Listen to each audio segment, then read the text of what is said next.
Terima kasih untuk kesempatan yang diberikan. Saya Rian Sipayung, NIM 17040348 akan memperselesaikan mengenai saham dan obligasi. Yang pertama, saya akan membahas saham. Adapun pengertian saham adalah sebuah bukti kepemilikan nilai sebuah perusahaan. Artinya, pemilik saham adalah pemilik perusahaan.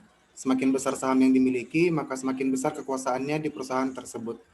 Menurut Sabto, pada tahun 2006, surat saham merupakan surat berharga yang merupakan instrumen bukti kepemilikan atau penyertaan dari individu atau institusi dalam suatu perusahaan. Sedangkan menurut istilah umumnya, saham merupakan bukti penyertaan modal dalam suatu kepemilikan dalam suatu perusahaan. Nah, keuntungan kepemilikan saham itu terbagi menjadi dua. Yang pertama, capital gain, dan yang kedua adalah dividen. Capital gain ini merupakan keuntungan yang pertama bagi pemilik saham, yaitu merupakan laba atau berupa keuntungan yang didapat dari selisih harga jual saham yang dibeli lebih tinggi daripada harga beli. Untuk dividen sendiri itu merupakan laba atau keuntungan yang didapatkan dari distribusi dividen tunai emiten. Jadi maksudnya adalah saat membeli saham dari emiten yang memiliki kinerja pendapatan yang baik, maka akan memperoleh penghasilan tambahan. Kemudian risiko saham umumnya terbagi menjadi dua, ada capital loss dan suspend.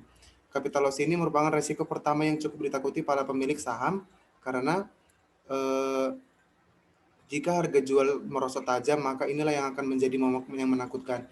Jadi misalnya ketika kita membeli saham dengan harga 5.000 dan harus menjualnya di harga 2.000, maka secara otomatis kita akan mengalami kerugian lebih dari 50% per lembar.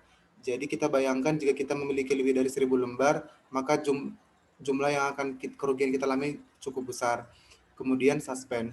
Suspend ini risiko yang terjadi jika saham terkena suspend atau diberhentikan perdagangannya oleh bursa efek. Hal inilah yang sangat ditakutkan oleh para pemilik saham karena secara otomatis seluruh saham yang dimiliki tidak memiliki nilai sama sekali atau kita akan mengalami kerugian 100%. Kemudian penilaian saham. Penilaian saham adalah metode perhitungan nilai-nilai teoritis dari sebuah perusahaan dan saham mereka. Kegunaan utama dari metode ini adalah untuk memprediksi harga saham di masa depan, atau secara umum, harga potensial. Semua itu untuk mendapatkan keuntungan pergerakan harga saham yang dinilai terlalu rendah, yang akan dibeli, kemudian saham yang dinilai terlalu tinggi akan dijual, dengan harapan bahwa yang nilainya terlalu rendah secara keseluruhan akan naik nilainya. Sedangkan saham yang dinilai terlalu tinggi umumnya akan mengalami penurunan penilaian. Nah, dalam penilaian saham dikenal dengan ada 3 jenis nilai, yaitu nilai buku atau nilai yang dihitungkan berdasarkan pembukuan 2/45 perusahaan, kemudian nilai pasar, kemudian nilai intrinsik, di mana nilai pasar adalah nilai saham di pasar, nilai intrinsik adalah nilai yang sebenarnya atau yang terjadi. Investor berkepentingan untuk mengetahui ketiga nilai hal tersebut karena sebagai informasi yang sangat penting dalam pengambilan keputusan investasi yang tepat. Dalam membeli atau menjual saham, investor akan membandingkan nilai intrinsik dengan nilai pasar yang saham yang bersangkutan. Apakah dia overvalued ataukah undervalued. Nah, ada dua pendekatan dalam penentuan nilai intrinsik saham berdasarkan analisis fundamental, yaitu yang pertama pendekatan nilai sekarang atau present value approach, kemudian yang kedua ada pendekatan rasio harga terhadap earning. Nah, kita bahas yang kedua yaitu obligasi. Nah, obligasi ini adalah surat berharga atau sertifikat yang berisi kontak pengakuan hutang atas pinjaman yang diterima oleh penerbit obligasi dari pembeli pinjaman atau pemodal. Menurut Dr. Andus Bambang Rianto pada tahun 1977, pengertian obligasi adalah pengakuan hutang yang dikeluarkan oleh suatu pemerintah atau perusahaan atau lembaga-lembaga lain sebagai pihak yang berhutang yang memiliki nilai nominal tertentu dan kesanggupan untuk membayar bunga, serta periodik atas suatu dasar persentase tertentu yang tetap. Nah, kemudian di jenis obligasi itu jika dilihat dari sisi penerbit ada corporate bonds, ada government bonds, ada municipal bonds. Kemudian kalau dari sistem pembayaran bunga ada zero coupon bonds, ada coupon bonds, fixed coupon bonds, kemudian floating coupon bonds. Masing-masing dapat kita lihat dari perbedaan sistem pembayaran bunganya. Kemudian ada dia dilihat dari hak penukaran, ada convertible bonds, exchangeable bonds, scalable bonds, kemudian putable bonds. jika dilihat dari segi kolateralnya, ada secured bond yang terbagi menjadi 3, kemudian ada unsecured bonds. Jadi secured bond ini adalah obligasi yang penuh dijamin dengan kekayaan tertentu. Tapi kalau obligasi yang unsecured bond ini yang tidak dijaminkan dengan kekayaan tertentu, tapi dijamin dengan kekayaan penerbitnya secara umum. Kemudian jika dilihat dari segi nominal, ada conventional bonds dan retail bonds. Jika dilihat dari perhitungan imbal hasil, ada conventional bonds dan syariah bonds. Nah, di mana yang syariah bonds ini terbagi lagi menjadi 2, yaitu obligasi syariah mudharabah, kemudian obligasi syariah ijarah. Nah, keuntungan obligasi bagi penjual dan pembeli. Dengan melakukan obligasi akan memperoleh keuntungan sebagai berikut ini.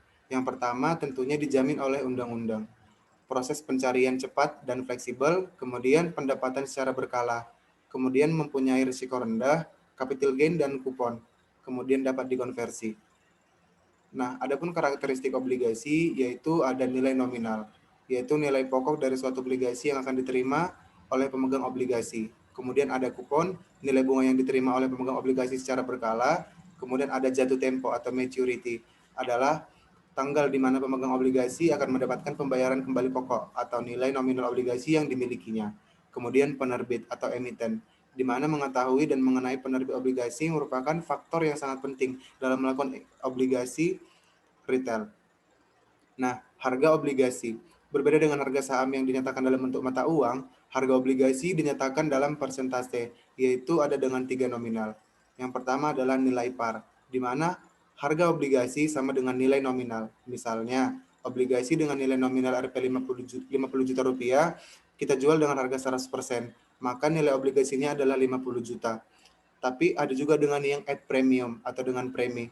Harga obligasinya itu lebih besar. Jadi dengan nominal 50 juta, kalau nilai obligasinya adalah 102%, maka yang kita peroleh adalah 51 juta. Keuntungannya 2%.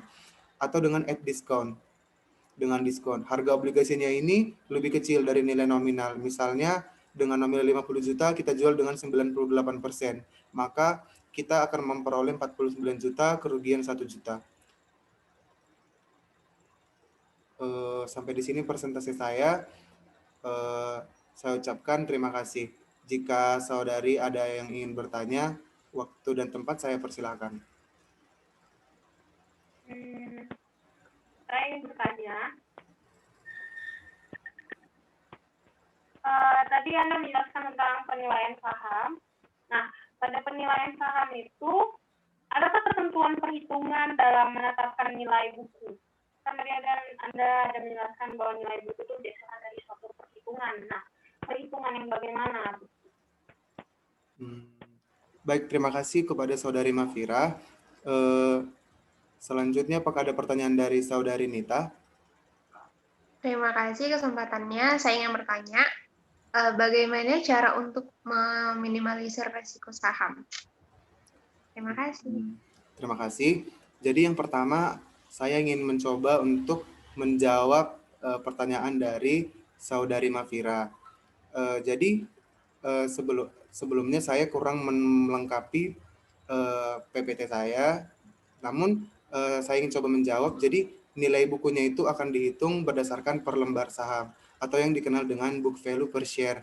Nah, jadi di sini jumlah rupiah yang akan menjadi tiap-tiap lembar adalah itulah modal yang akan dibuat menjadi penilaiannya.